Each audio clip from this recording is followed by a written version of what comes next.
bem, igreja, ansiedade. Quando você vai para a palavra de Deus, você vai encontrar muitos textos que falam a respeito desse assunto. Há também algumas personagens que vão tratar da ansiedade de maneira profunda, prática, nos ajudando naquilo que praticamente todos nós enfrentamos. Você é ansioso? Talvez você esteja pensando, o pastor, quando vai pregar, ele fica ansioso. Nós ficamos ansiosos na hora, antes, enfim, de madrugada. O Senhor Jesus Cristo é um daqueles que, quando fala a respeito da ansiedade, lá no Sermão do Monte, nós vamos ver isso hoje, ele diz para nós não vivermos ansiosos pelo amanhã. No nosso caso aqui, pela segunda-feira, pela terça, pelo domingo, pelo final da Copa do Mundo. O apóstolo Paulo, quando fala aos Filipenses capítulo 4, ele vai dizer, não andem ansiosos por coisa alguma. Aí ele vai tocar profundamente dizendo, por coisa alguma. E é o apóstolo Pedro que também trabalha sobre esse tema. E ele diz lá no capítulo 5 da sua primeira carta que nós devemos lançar sobre Jesus toda a nossa ansiedade, porque ele tem cuidado de nós. E baseado nisso, hoje e nas outras oportunidades que eu terei pela frente de pregar nos cultos da manhã, eu quero falar um pouco com vocês a respeito da ansiedade. E hoje, Mateus capítulo 6, versículos 25 a 34, quando Jesus diz, não viva ansioso, eu queria pedir para que você acompanhe com os olhos e já comece a refletir com o coração nas palavras do Senhor Jesus. Ele diz, por isso vos digo, não andeis ansiosos pela vossa vida, quanto ao que haveis de comer ou beber, nem pelo vosso corpo, quanto ao que haveis de vestir. Não é a vida mais do que o alimento, e o corpo mais do que as vestes?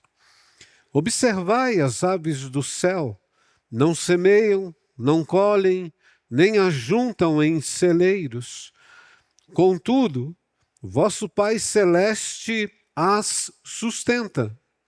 Porventura, não valeis vós muito mais do que as aves?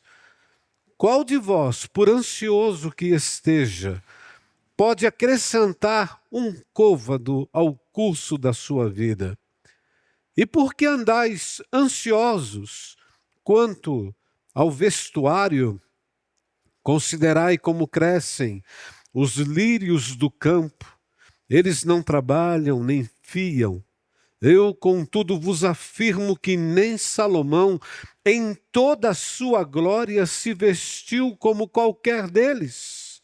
Ora, se Deus veste assim a erva do campo que hoje existe e amanhã é lançada no forno, quanto mais a vós outros, homens de pequena fé? Portanto, não vos inquieteis dizendo, que comeremos, que beberemos, ou com que nos vestiremos?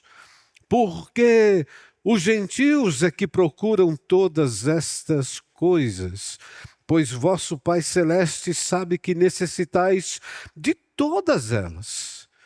Buscai, pois, em primeiro lugar, o seu reino e a sua justiça, e todas estas coisas vos serão acrescentadas. Portanto, não vos inquieteis com o dia de amanhã, pois o amanhã trará os seus cuidados, basta ao dia o seu próprio mal.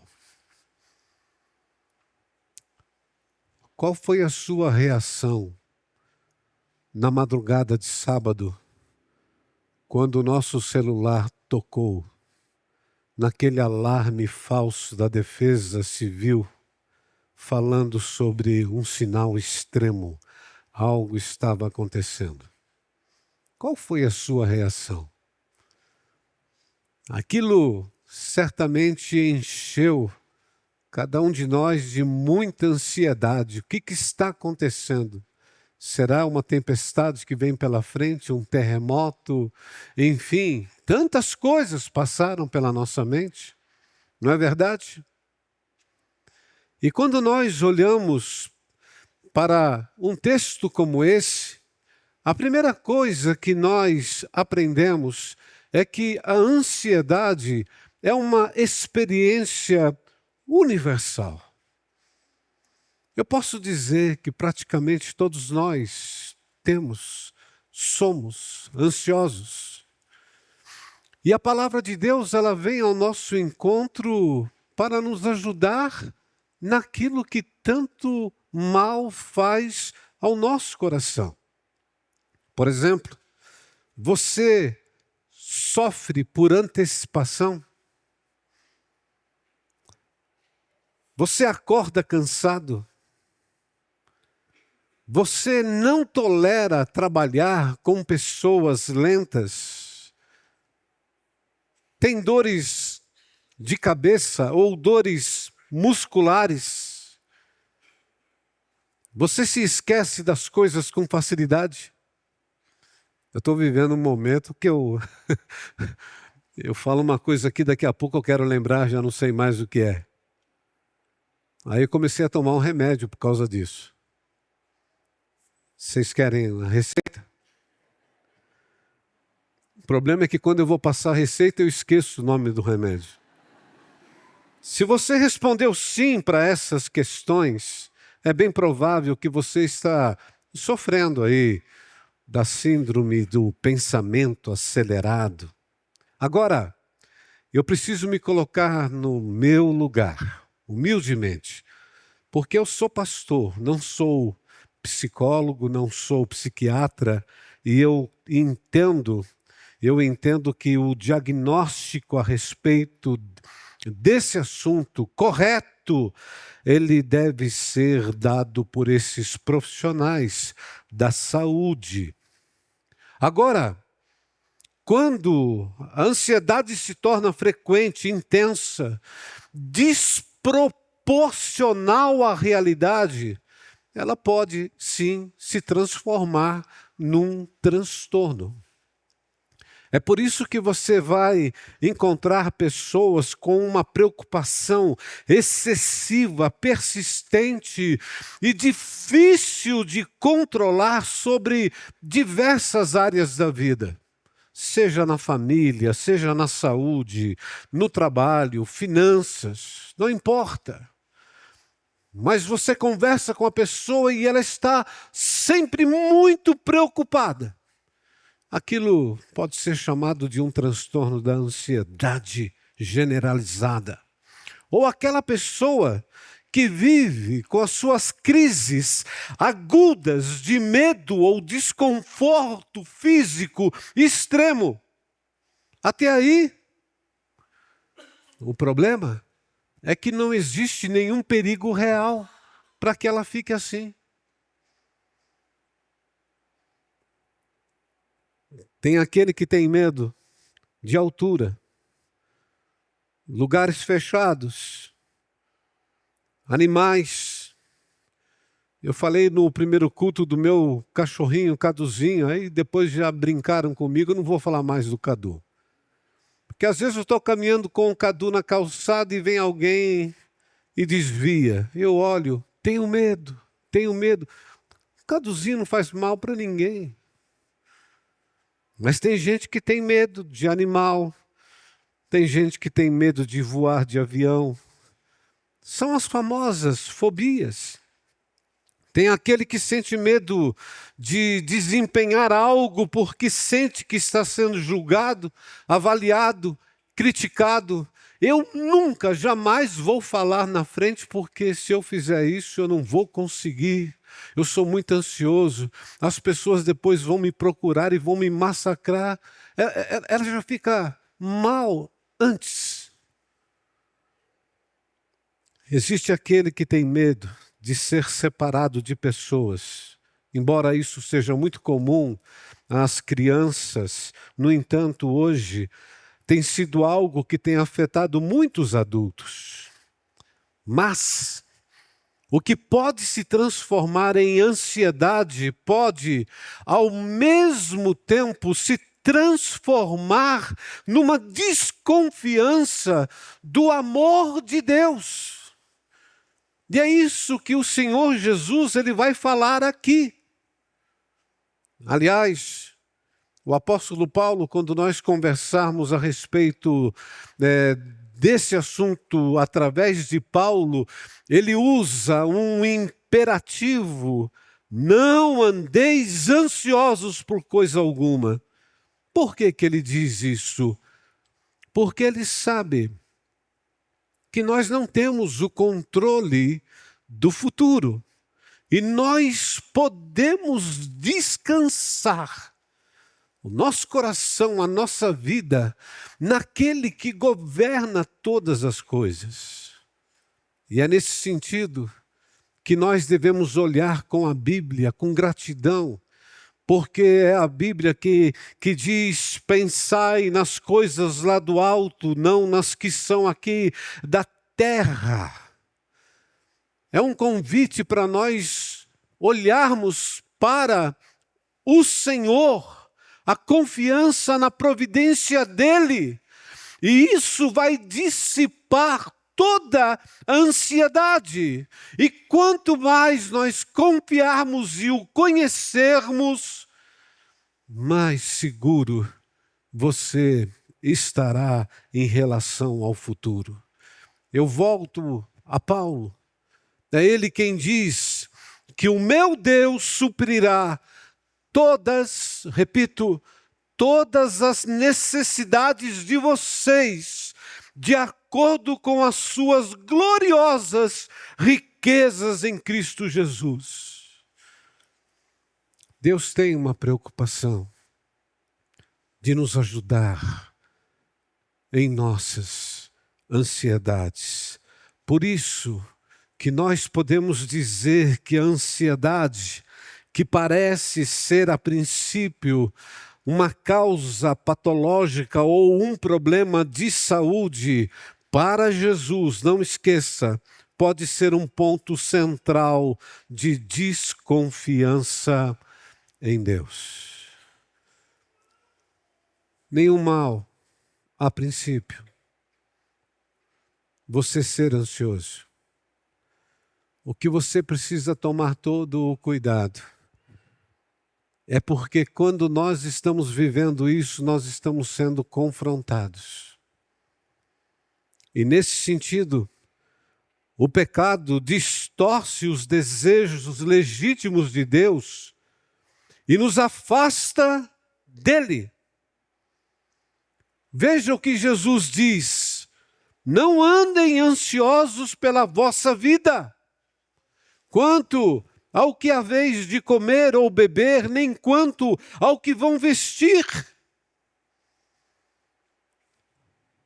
E você olha para Jesus e pergunta: mas como assim? Como eu não vou me preocupar com essas coisas? Eu não vou conseguir. De fato, talvez você não consiga. Muitos não conseguem.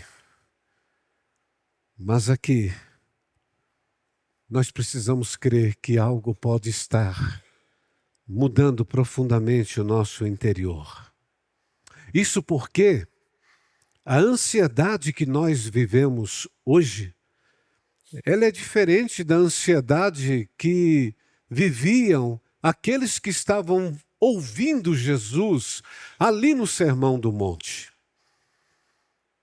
Se você conversasse com um israelita nos dias do Senhor Jesus, talvez a ansiedade dele, pensando aqui, se você tem uma geografia de Israel na sua mente, se não tiver, depois procure, porque eu vou apenas aqui dar uma passada rápida.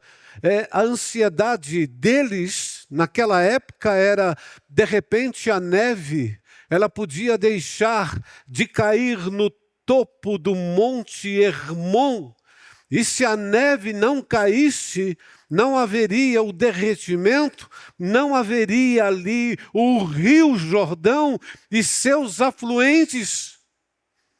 E para aqueles que conhecem um pouco da geografia, o Rio Jordão corta todo Israel. E onde passa o rio, você tem ali a vida. Mas se a neve não vier, nós também não teremos a vegetação junto aos rios. E para piorar a situação, uma praga de gafanhotos podia devastar as colheitas, trazendo fome à população, a falta de trabalho, de dinheiro, e sem eles ninguém poderia comprar roupas ou outros gêneros de necessidade. Essa era a preocupação deles. Agora olhe para a preocupação de muitos de nós hoje. São outras. Por vezes, as nossas preocupações, irmãos, irmãs, amigos, elas estão relacionadas ao bem-estar do corpo. Talvez você passou a semana toda, eu preciso ir ao cabeleireiro. Não é verdade? Ou não posso deixar de ir à academia. Afinal, eu preciso manter em ordem o meu corpo. E aqueles que não conseguem passar um dia sem um plano de saúde. Eu estava me lembrando, quando estava escrevendo sobre isso, um dia desses atrás, eu e minha esposa acudimos uma pessoa que estava precisando de médico urgente. E ela não tinha plano de saúde. Na mesma hora, nós levamos a pessoa a uma UPA. Para aqueles que não sabem, UPA é um lugar que você leva as pessoas que não têm plano médico. Ok? Aí, quando chegando lá, a gente ficou preocupado, né? Poxa, não tem plano de saúde, e agora? E agora? A pessoa não está bem. Meus irmãos, em primeiro lugar, ela não morreu. Segundo, foi muito bem atendida. Teve lá que fazer aquilo que nós fazemos quando vamos ao hospital do nosso plano de saúde. Ela foi muito bem atendida. Saiu de lá andando, parecia que foi ressuscitada. Fez um monte de exames, aqueles exames que a gente faz no plano de saúde, foi tudo muito bem.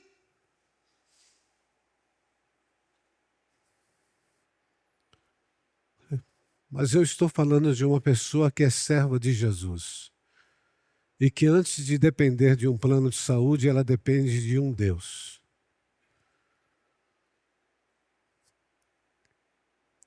Às vezes, a nossa preocupação maior é uma cirurgia plástica,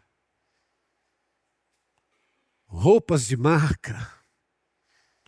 Às vezes a nossa ansiedade é pela compra de um belo carro, uma casa confortável. Como eu ouvi essa semana de um prédio aqui em São Paulo que tem um apartamento de 600 e poucos metros quadrados. Para que tanto? Vai morar no meu com 75, você vai ficar feliz. Da mesma forma. Alimentação, investimento financeiro. Já percebeu quanto tem de gente hoje que fala sobre investimento financeiro, investimento financeiro, investimento financeiro. Uma vez eu não aguentei, uma pessoa falando tanto comigo sobre isso, investimento aqui, investimento ali. Aí eu perguntei para ela, e quanto desse investimento você está investindo na missão do Senhor Jesus? Ela ficou olhando para mim sem resposta. Viagens. Ei, todas essas coisas trazem ansiedade. Eu não estou dizendo para você não ter preocupação com isso. Eu só estou dizendo para você não fique ansioso com essas coisas. Porque Jesus ele vai dizer, não viva ansioso. O pecado ele vai atrapalhar a nossa confiança em Deus. Ainda no Sermão do Monte, Jesus vai dizer logo perto do final do sermão, lá no capítulo 7, versículo 9, ele diz bem assim, se vocês que são maus, sabem dar bons presentes a seus filhos, quanto mais seu Pai que está no céu dará bons presentes aos que lhe pedirem. Deus dá presentes para os seus filhos. E é interessante que o Senhor Jesus, que certamente estava assentado, porque o texto lá diz que quando ele estava ensinando no Sermão do Monte, ele se assentou. E ali em dado momento, ele vê uma revoada de pássaros e ele pega aqueles que estão ouvindo e diz assim, olhem, olhem para os pássaros, observem as aves do céu. Elas não semeiam, não colhem, nem ajuntam em celeiros, mas Deus as sustenta. Será que vocês não valem muito mais do que as aves? Ah, meus irmãos, a ansiedade é incapaz de realizar qualquer coisa produtiva. Qualquer coisa. Dificilmente nós iremos conhecer alguém que morra por excesso de trabalho. Mas hoje, vira e mexe, nós estamos vendo pessoas infartando por conta da ansiedade. Jó, no seu capítulo 14, fala que os nossos dias estão contados. O que é uma grande verdade. Isso não quer dizer, no entanto, que nós devemos deixar de ir ao médico, que nós devemos deixar de lado as dietas, que nós precisamos realmente fazer exercícios e buscar a qualidade de vida em si. Mas a gente não pode deixar a ansiedade prevalecer. E aí Jesus, então, ele continua no seu segundo exemplo da criação. E ele diz lá, por que vocês andam ansiosos quanto ao vestuário? Olhem os lírios do campo, eles não trabalham, eles nem fiam. Aí ele faz a comparação, que nem Salomão em toda a sua glória se vestiu como qualquer deles. E aí ele termina, vocês por acaso não valem mais do que esses lírios, homens, mulheres de pequena fé. Para algumas pessoas, o lugar mais importante do mundo, sabe qual é? É o armário de roupas. A ambição de se ter roupas e roupas as mais caras, eu diria que é um grande pecado em nossa sociedade. O ansioso, de acordo com Jesus, ele tem uma fé pequena. O ansioso, ele é um descrente aos olhos de Deus. E olha que eu conheço gente crente que crê realmente que Deus pode salvar, que pode quebrar as algemas de Satanás, que pode tirar uma pessoa do inferno e conduzir essa pessoa ao céu e dar a ela a vida eterna. Mas essa mesma pessoa não consegue acreditar no cuidado divino nos próximos 2 dias.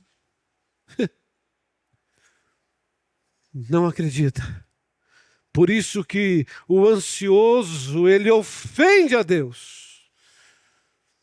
E eu não sei se vocês sabem disso, mas hoje o número de pessoas diagnosticadas com algum transtorno de ansiedade já é ou já está maior do que o de pessoas que sofrem por depressão. E isso pode ser um duro golpe ao caráter e à pessoa de Deus. Pense nisso. Não viva ansioso. Em terceiro lugar, nós vemos aqui que Cristo é a resposta. Eu aprecio demais as palavras de Jesus quando ele diz: portanto, não vos inquieteis com o dia de amanhã, pois o amanhã trará os seus cuidados, basta ao dia o seu próprio mal.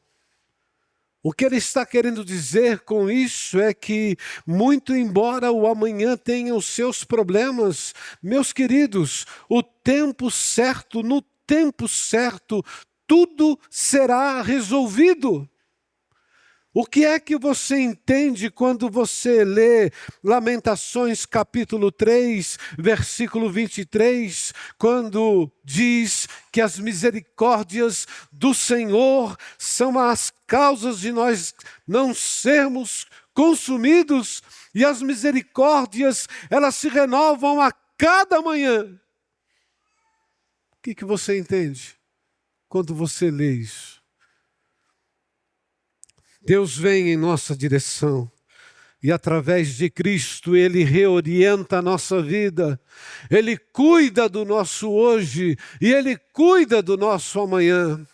John MacArthur, ele diz: o amanhã pertence sempre a Deus.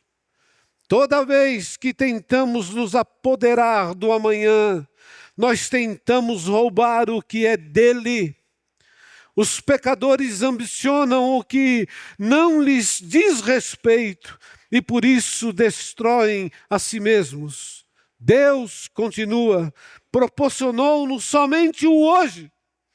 Ele nos proíbe terminantemente de ficarmos ansiosos pelo que está por vir. E ele encerra dizendo: os ansiosos não somente desejam o que lhes foi proibido, mas também falham em usar o que recebem. Deixa eu dizer uma coisa para você. Deus nos fortalece um dia de cada vez. Deus nos deu o Cristo e nos dará aquilo que precisamos no momento certo.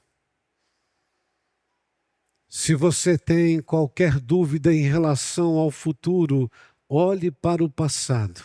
Olhe para o seu passado.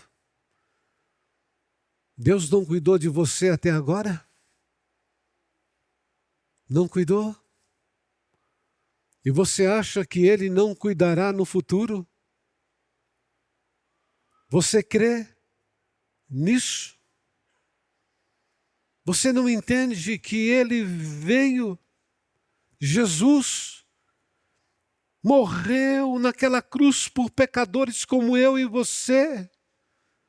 Ele ressuscitou e disse que estaria conosco todos os dias. Toda vez que nós deixamos a ansiedade se apoderar, nós estamos nos tornando como descrentes aos olhos de Deus. Assim, nós temos um convite e uma promessa. Jesus disse: buscai, pois, em primeiro lugar o seu reino, o reino de Deus e a sua justiça. E todas estas coisas, que coisas? O amanhã, o trabalho, sua vida, as preocupações e o amanhã, tudo será acrescentado. Dirija os seus pensamentos a Deus e Ele cuidará das suas necessidades. Busquem em primeiro lugar o seu reino e a sua justiça. A grande pergunta: o que é o reino? O reino, meus irmãos, é o poder de Deus que está acima de todas as coisas. Quando nós buscamos o reino de Deus em primeiro lugar, nós estamos reconhecendo que tudo que temos vem do Senhor. Tudo o que temos. Então, se é assim, entre nesse reino e faça parte dele, mas faça parte de verdade. Tem gente que acredita no reino de Deus, só não faz parte dele. Ah, Eduardo, eu faço parte da igreja do Senhor e isso já basta. Meus irmãos, a igreja não é o reino de Deus. A igreja é um sinal do reino de Deus, mas não é o reino. Por isso que fazer parte da igreja nem sempre é o mais importante.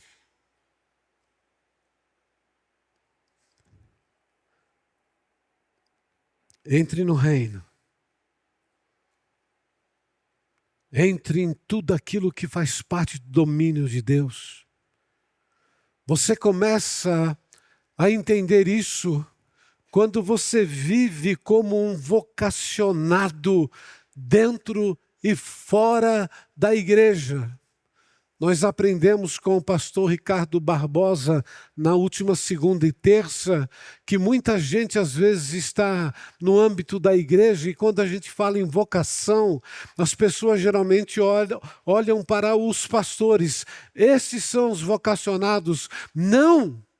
Vocacionados somos todos. Todos aqueles que um dia se renderam ao amor, à graça do Senhor Jesus, se tornam um vocacionado. E nesse sentido, o povo do reino é aquele que promove o bem comum e faz a obra bem feita. Palavras do pastor Ricardo. Esse é o convite.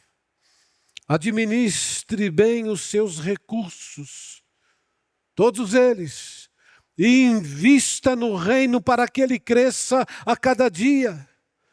Pratique a justiça nos seus relacionamentos. Buscai o reino de Deus e a sua justiça. Ajude, portanto, com essa justiça aquele que precisa ser ajudado. Perdoe quem precisa do perdão. Viva hoje com a confiança em Deus, libertando-se assim de ter o controle do amanhã. Quando eu estava escrevendo sobre este assunto, Eu me lembrei do antigo hino 165 do nosso inário, que diz no seu coro: não desanimes, Deus proverá, Deus cuidará de ti, na tua dor, com todo amor, jamais te deixará, Deus cuidará de ti. Portanto, para refletir e praticar, a primeira coisa que eu quero propor para vocês aqui: alinhe sua vida com a vontade de Deus e descanse. Alinhe a sua vida com a vontade de Deus, que é sempre boa, perfeita e agradável, diz a Bíblia. E descanse. O que comer? O que beber? Como é que eu vou pagar as contas? Ei! Jesus não disse que essas coisas são inúteis. Jesus não disse que nós devemos deixar de lado, não planejar e trabalhar por elas. Mas ele argumenta, sim, que gastar toda a energia vital com a ansiedade pelo amanhã é um erro. Portanto, tome cuidado. Alinhe sua vontade, sua vida com a vontade de Deus e descanse. Em segundo lugar, Cristo nos chama, ou Cristo entende o que sentimos. Por isso ele nos chama para encontrarmos nele a paz que o mundo não pode dar. Sabe qual é o convite de Jesus? Vinde a mim, todos os que estão cansados e sobrecarregados, e eu vos aliviarei. Em meio às ansiedades, Jesus diz: eu estou presente. E finalmente, se precisar, busque a ajuda da graça comum. Como assim, Eduardo? O que é graça comum? O que nós estamos vendo até aqui, Jesus, a palavra, tudo isso aqui é graça especial. Mas tem muita gente que vai precisar da graça comum.